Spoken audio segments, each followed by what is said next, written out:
नमस्कार दोस्तों। आज हम आपके लिए लाए हैं फिर से क्वांटिटी सर्वेइंग के क्वेश्चन, जो कि आपकी परीक्षा में बहुत ही महत्वपूर्ण होने वाले हैं। आप इनको ध्यान से पढ़िए तथा आप नोट्स भी बना लीजिए। तो शुरू करते हैं। अगर जो आपने मेरा चैनल सब्सक्राइब नहीं किया है तो प्लीज़ सब्सक्राइब कर लीजिए।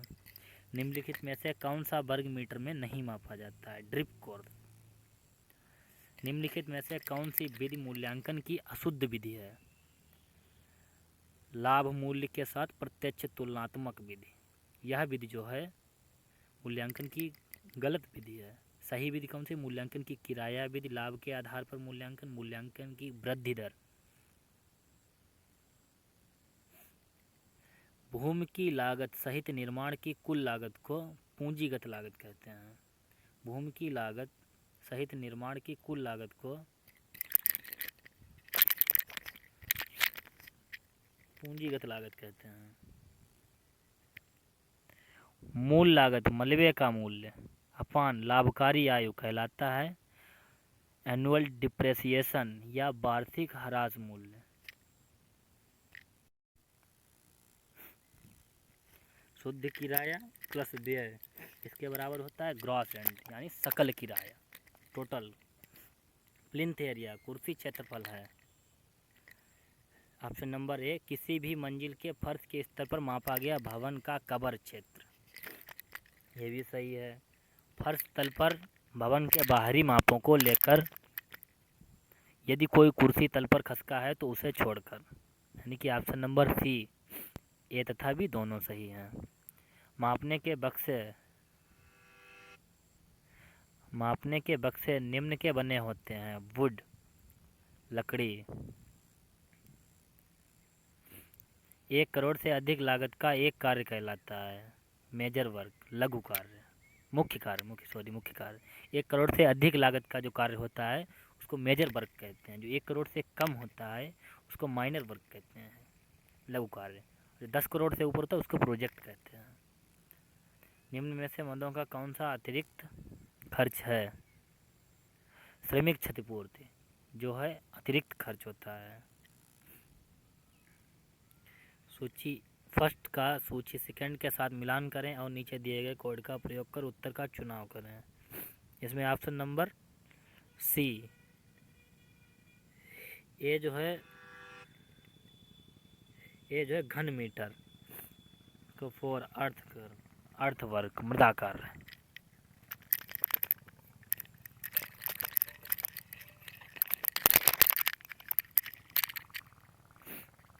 ऑप्शन नंबर सी सही है इसका। 142। अगला क्वेश्चन है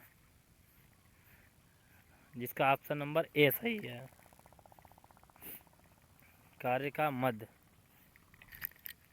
विशिष्टियों के सामान्य अवस्था। Running question A B C, इसमें ऑप्शन नंबर ए सही है। 20 mm व्यास वाले छड़ का प्रति मीटर भार कितना होता है? तो इसकी कैलकुलेशन आपको दिखाते हैं। छड़ का व्यास डी बराबर 20 mm, प्रति मीटर लंबाई के लिए छड़ का भार π/4 d² × 7850। टोटल कैलकुलेशन करने के बाद इसका आंसर आता है 2.47 किलोग्राम, जिसमें ऑप्शन नंबर सी सही है, 2.47 किलोग्राम।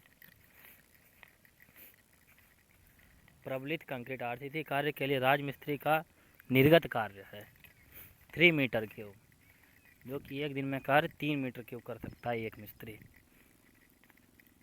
1:2:4 अनुपात के 10 मीटर क्यूब सीमेंट कंक्रीट के लिए आवश्यक सीमेंट की मात्रा है 66 बोरी। 10 मीटर क्यूब सीमेंट कंक्रीट के लिए सीमेंट की मात्रा 66 बोरी लगेगी, जिसका रेशियो 1:4 M15 कंक्रीट होना चाहिए।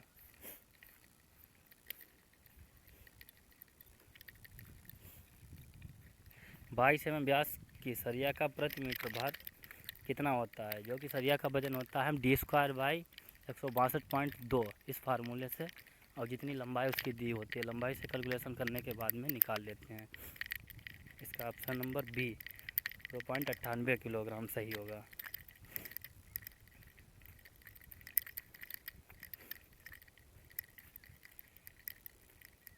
चिनाई के लिए आवश्यक मॉड्यूलर 2.5 घन मीटर ईंट चिनाई के लिए आवश्यक मॉड्यूलर ईंटों की संख्या है। 1250 ईंटों की संख्या होगी। 1 मीटर की में 500 ईंट आवश्यक होती है। 2.5 मीटर के लिए 500 बाई 250, यानी कि 1250 ईंट। 100 वर्ग मीटर क्षेत्रफल के लिए 30 बाई 30 सेंटीमीटर माप के कितने टाइल्स की आवश्यकता होती है? टाइल्स की संख्या बराबर फर्श का क्षेत्रफल 100 अपान टाइल्स का क्षेत्रफल 0.30 बाई 0.30, 1111 टाइल्स की संख्या होगी। 10 घन मीटर कार्य का 1:2 अनुपात से चिनाई करने के लिए चूने के कितनी मात्रा की आवश्यकता होगी? 1.2 मीटर क्यूब। दरों के विश्लेषण के लिए कौन से वस्तुओं की जानकारी आवश्यक है? सभी ऑप्शन सही हैं इसमें। ठेकेदार का लाभ, उपकरण और संयंत्र व्यय, एक दिन में मजदूर का कार्य। 5 घन मीटर ईंट की दीवार के लिए आवश्यक ईंटों की संख्या की गणना कीजिए। 5 घन मीटर यानी कि 1 घन मीटर में 500 ईंटों की ज़रूरत पड़ती है, यानी 500 बाई 5 बराबर 2500 ईंट लगेगी। जल सीमेंट अनुपात 0.6, कंक्रीट मिश्रण 1:3:6 और जल सीमेंट अनुपात 0.6 दोनों भार द्वारा प्रति बोरी के लिए जल की आवश्यक मात्रा है। जल सीमेंट होते जल का भार अपान सीमेंट का भार बराबर 0.6 जल सीमेंट अनुपात। एक सीमेंट बैग के लिए जल का भार 0.6 × 50 30 किलोग्राम।